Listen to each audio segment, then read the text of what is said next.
Welcome to our channel. NETGEAR Wi-Fi 6 Mesh Range Extender.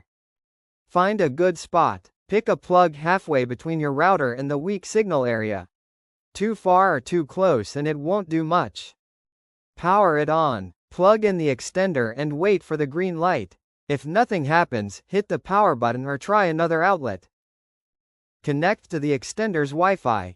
On your phone or laptop, connect to the NETGEAR_X network. No password yet, just tap and join.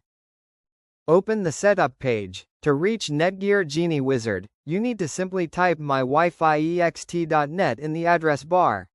From here you can start the setup process of NETGEAR Wi-Fi 6 Mesh Range Extender. Choose your Wi-Fi network. Select your home Wi-Fi from the list, enter the password, and let it link up with your main router. Wait for the connection. Give it a minute to connect. Lights might blink while it sets things up, so don't rush it. Set your new network name. Pick a name for the extended network, keep the default or make it something easy to remember.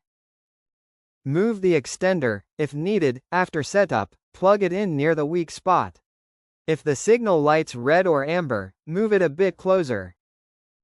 Connect your devices. Now connect phones, TVs, or laptops to the new Wi-Fi name using the same password as before. Check your signal. Run a quick speed test near the extender. If speeds are low, shift it a few feet closer to the router. Thank you for watching.